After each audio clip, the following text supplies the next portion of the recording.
नमस्कार पेंशनर्स मित्रों, आज का ये वीडियो केवल आप लोगों के लिए है और विस्तार पूर्वक हम आपसे संबंधित वो तमाम जानकारियां देंगे जो तथ्यात्मक होंगी, सटीक होंगी, भरोसेमंद होंगी।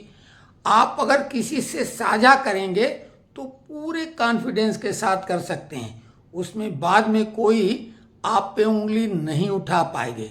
भरमार है वैसे जानकारियों की, और इसमें आप खुद भ्रमित हो जाते होंगे क्योंकि कुछ दिनों के बाद आपको पता लगता है कि जो जानकारी हमें यूट्यूब या अन्य किसी सोशल मीडिया के माध्यम से मिली थी वो तो गलत थी। लेकिन इस चैनल से यानी हमसे जो लोग जुड़े हुए हैं उनको ये शिकायत करने का अवसर अभी तक हमने नहीं दिया है और विश्वास दिलाते हैं कि आगे भी जैसा अभी तक हम करते आए बिल्कुल वैसा करेंगे। ये कोई धंधेबाज चैनल नहीं है, हम पैसों के लिए वीडियो नहीं बनाते हैं। बार बार ये हम आप लोगों से कह चुके हैं। अब आप बोर होने लगे होंगे, लेकिन ये धैर्य से पूरा वीडियो देखें। कई लोग मिनट 2 मिनट वीडियो देख के फिर वही बात पूछते हैं जो उस वीडियो में हमने आगे बताई है, क्योंकि तमाम लोग फ़ोन से जुड़े हुए हैं और किसी का भी फ़ोन आता है हम उससे बात जरूर करते हैं। तो खैर, अब जानिए आप सबसे महत्वपूर्ण इस समय क्या है। 8वां वेतन आयोग। 8वें वेतन आयोग से बहुत ज़्यादा उम्मीदें इस बार जगा दी गई हैं। कुछ तो होती हैं, निश्चित तौर से पेंशन बढ़ती है, वेतन बढ़ता है, लेकिन इस बार जिस तरीके का माहौल बनाया गया है वो वैसा ही है जैसे चुनाव में राजनीतिक दल जनता के सामने अपने वायदों का पिटारा खोल देते हैं और लगता है कि अगर इनको जिता दिया गया तो राम राज्य आ जाएगा, लेकिन बाद में ऐसा लगता है कि वो ठग लिए गए 5 साल के लिए। खैर, तो आइए विषय पे। 8वां वेतन आयोग सबसे ज़्यादा महत्वपूर्ण है और इसके लिए 8वां वेतन आयोग अब पूरी तरह से सक्रिय रूप से काम कर रहा है। जो 30 अप्रैल तक की तारीख थी मेमोरेंडम देने की, यानी जो भी चाहे कोई व्यक्ति वो सुझाव दे सकता था ऑनलाइन, और जो विभिन्न शहरों में विजिट कर रहा है वेतन आयोग तो उसमें जो अधिकृत लोग हैं वो मिल सकते हैं। उसमें आम पब्लिक तो नहीं मिल सकती, लेकिन श्रमिक संगठनों से जुड़े लोग और पेंशनर्स एसोसिएशन से जुड़े लोग उनसे मिल सकते थे, उनको अपनी बात कह भी सकते थे और लिखित रूप में मेमोरेंडम के रूप में दे सकते थे। ये प्रक्रिया बढ़ा के 31 मई कर दी गई। तो पे कमीशन के बारे में तो अभी कोई अधिकृत रूप से बात कही नहीं जा सकती, क्योंकि पे कमीशन के अधिकारियों या चेयरपर्सन ने कोई टिप्पणी की ही नहीं। वो तो अभी लोगों की राय ले रहे हैं, लिखित रूप से या मौखिक रूप से। तो अब फिर इसमें बताने लायक क्या बिल्कुल है, क्योंकि जो सबसे बड़ा प्लेटफॉर्म है श्रमिकों या पेंशनरों की समस्याओं के समाधान के लिए वो है नेशनल काउंसिल जेसीएम, और उसकी 49वीं बैठक 11 मई को संपन्न हो गई। हम मिनट्स का इंतजार कर रहे थे क्योंकि इधर उधर से जो खबरें आ रही थी वो अपुष्ट थी, लेकिन अब विधिवत वो खबरें आ चुकी हैं, उसके मिनट्स भी हैं। 24 पॉइंट एजेंडा था। हम आपको पूरा एजेंडा ही बता देते हैं कि वो क्या था, ताकि आपको ये लगे कि हवाई बात नहीं है। फिर हम आपको उसके बारे में भी बताएंगे कि जो जेसीएम के जिन्होंने अध्यक्षता की थी सरकार की तरफ से, टीवी स्वामीनाथन, उन्होंने बहुत ही सकारात्मक उत्तर दिए हैं, प्रसन्नता वाली बात है। तो पहले तो हम वो 24 एजेंडा पॉइंट आपको बता देते हैं। उसके अलावा भी, क्योंकि एक एजेंडा पॉइंट ये होता है कि इसके अलावा जो अध्यक्ष की अनुमति से प्रश्न तो वो पे कमीशन के संबंध में पूछे गए थे, क्योंकि जेसीएम सीधे पे कमीशन का प्लेटफॉर्म नहीं है, ध्यान दो। वो तो ऐसे ही 60 साल जेसीएम को गठित हुए हो गया था और ये गोल्डन जुबली थी। पहले तो ये शिकायत की गई कि 60 साल में एक साल में 3 बैठकें होती हैं, लेकिन यहाँ 60 साल में 60 भी नहीं हो पाई, तो ये 49वीं बैठक थी, अभी 50 भी नहीं हो पाई। तो पहला CGHS CSMA के तहत मेडिकल खर्च का पूर्ण प्रतिपूर्ति। नंबर 2, माता पिता या सास ससुर में से किसी एक को चिकित्सा सुविधा चुनने का विकल्प। पेंशनरों के लिए फिक्स मेडिकल अलाउंस बढ़ाना। सभी जिलों में CGHS वेलनेस सेंटर का विस्तार। हेयरिंग एड और अन्य उपकरणों की दरों में संशोधन।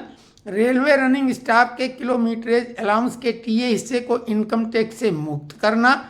रक्षा नागरिक कर्मचारियों के नाइट ड्यूटी अलाउंस का 7th CPC स्केल में भुगतान। आर्बिट्रेशन अवार्ड लागू करना। JCM बैठकों को नियमित रूप से आयोजित करना। विभागीय परिषद JCM बैठकों का नियमित संचालन।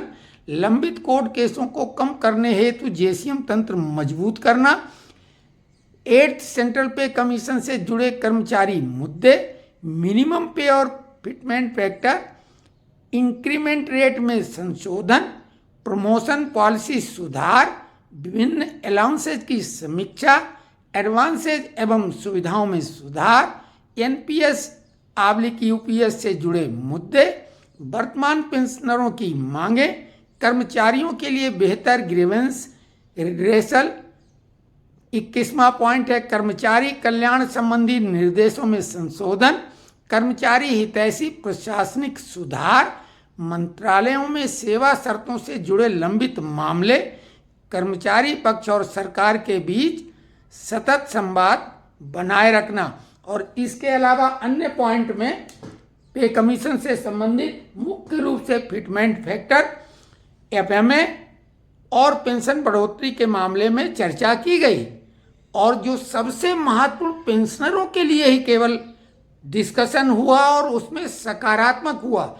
हम ये नहीं कह रहे खुशखबरी बल्ले बल्ले गिफ्ट वाला, लेकिन TB स्वामीनाथन ने बहुत ही सकारात्मक रूप से पेंशनरों की इन मांगों को जेन्यून माना और उनके समाधान की तरफ उन्होंने प्रयास अपनी तरफ से करने का 100% वादा किया है।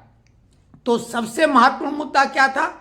जो पेंशनों की सबसे महत्वपूर्ण मांग है 5 वर्ष बाद पेंशन बढ़ोतरी, जो कि बहुत बड़ी मांग है। और अगर ये हो गया तो निश्चित तौर से जिसको कहेंगे कि पेंशनर्स अपनी सबसे बड़ी मांग मान लेंगे कि सरकार ने मान ली और वो निहाल हो जाएंगे। आपको मालूम है कि 5 साल में 5% की मांग है प्रतिवर्ष 1% के हिसाब से, और 5 वर्ष बाद रिवाइज करने का यही मतलब है सीधे सीधे। दूसरी मांग थी परिवार को फैमिली पेंशन, जो आपको मालूम है कि रिटायरमेंट के बाद जो बेसिक पे होती है, तो जो पेंशनर है उसको 50% बेसिक की पेंशन बनती है। कम्यूटेशन उसमें 40% कम्यूट हो जाती है, लेकिन उसका DA मिलता रहता है। और अभी वो 15 साल बाद कम्यूटेशन वाला पीरियड वापस हो जाता है। उसकी डिमांड 12 साल की है। लेकिन मांग ये की गई थी कि जो फैमिली पेंशन है वो 30% हो जाती है, और 50% के बाद एकदम से 30% होने में बहुत दिक्कत होती परिवार को, तो इसमें बढ़ोतरी की जाए। साफ तौर से इशारा था कि वो 40% कर दी जाए, क्यों 50% तो संभव नहीं था, लेकिन 40% की ओर इशारा किया गया। और इस बात को स्वामीनाथन साहब ने माना कि हाँ ये जायज़ मांग है। और जो 5% पेंशन वृद्धि, ये मतलब 5 वर्ष बाद पेंशन वृद्धि की बात थी, रिवाइज करने की बात थी, उस पर भी उन्होंने बोला कि ये पे कमीशन की तरफ हम पॉइंट, क्योंकि ये पे कमीशन से जुड़े मामले। तीसरा पॉइंट था दिव्यांग जो रहते हैं, आश्रित बच्चे, तो उनके लिए एक दिक्कत थी, नो इनकम सर्टिफिकेट प्रतिवर्ष देना पड़ता है। साथ में कुछ ऐसी दिव्यांगता रहती है, विकलांगता रहती है कि जिसमें सर्टिफिकेट बीच बीच में मांग लिया जाता है। ऐसा तो नहीं सुधार हो गया, तो ये 2 दिक्कतें आती। इसके लिए बोला गया कि स्थायी स्थिति बना दी जाए कि उनको केवल लाइफ सर्टिफिकेट देना पड़े, और ये नो इनकम सर्टिफिकेट या जो हैंडीकैप वाला जो परसेंटेज वाला सर्टिफिकेट उससे मुक्ति दी जाए। तो उस पर भी स्वामीनाथन साहब ने पूरा भरोसा दिलाया। चौथा पॉइंट बहुत महत्वपूर्ण था, OPS और NPS वाला मामला। सभी को मालूम है 2004 में जो भर्ती हुए हैं या उसके बाद उनको NPS में लाया गया, OPS यानी ओल्ड पेंशन स्कीम से हटा दिया गया था। लेकिन 22 दिसंबर के पहले जिन लोगों की कार्रवाई पूरी हो गई थी, अपॉइंटमेंट की सारी फॉर्मेलिटी, लेकिन अपॉइंटमेंट किन्हीं भी कारणों से 2004 में मिला, चाहे वो अनुकंपा नियुक्ति वाले हों या रेगुलर जो सामान्य प्रक्रिया के तहत नियुक्ति पाते हैं, उनको ओपीएस मामले में उनको शामिल किया जाएगा। यानी जिनकी प्रक्रिया 22 दिसंबर के पहले पूरी हो चुकी थी भर्ती की और किन्हीं भी कारणों से उनका अपॉइंटमेंट नहीं हुआ था और वो 2004 में किया गया, तो वो लोगों को ओपीएस में शामिल किया जाएगा। पांचवा तो बेहद महत्वपूर्ण मुद्दा है पेंशनरों का। सभी को मालूम है कि जो दिव्यांग बच्चे हैं या विडो बेटी होती है तो उसको फैमिली पेंशन मिल जाती है, लेकिन बेटे की बहू जो कि उसी परिवार की है वो बेटी से कम नहीं होती है। बेटी तो दूसरे घर की हो जाती है, लेकिन जो बहू है यानी बेटे की पत्नी किन्हीं कारणों से दुर्भाग्यजनक ढंग से अगर बेटा न रहे यानी बहू विडो हो जाए तो उसके लिए फैमिली पेंशन स्कीम में उसे जोड़ने की बात कही गई और स्वामीनाथन साहब ने इसे भी काफ़ी हद तक उन्होंने इशारा किया कि ये बातें बहुत ही सकारात्मक टिप्पणियों के साथ पे कमीशन को फॉरवर्ड कर दी जाएंगी। तो ये महत्वपूर्ण बातें थी। अभी पे कमीशन से संबंधित बाकी जो खबरें चलाई जाती हैं, अब क्या कहें, बहुत बढ़िया लगती हैं सुनने में, लेकिन वो काल्पनिक होती हैं। बार बार वीडियो कहाँ से कोई बना पाएगी, इतने मटेरियल कहाँ से लाएं? उनका वीडियो लोग देखें, उत्सुकता बस, उन्हें अपनी क्रेडिबिलिटी का कोई वो नहीं है, बस किसी तरीके से देख लो। लेकिन यहाँ ऐसा है नहीं, तो हम अपनी बात को यहाँ पे समाप्त करते हैं। आपको जो भी उपयुक्त लगे वो कमेंट्स करें और जो जानकारी चाहते हो वो कमेंट्स बॉक्स में लिखें, तब हम अगला वीडियो उन जानकारियों को आपको देने का काम करेंगे। बाकी आप वीडियो देखते रहें।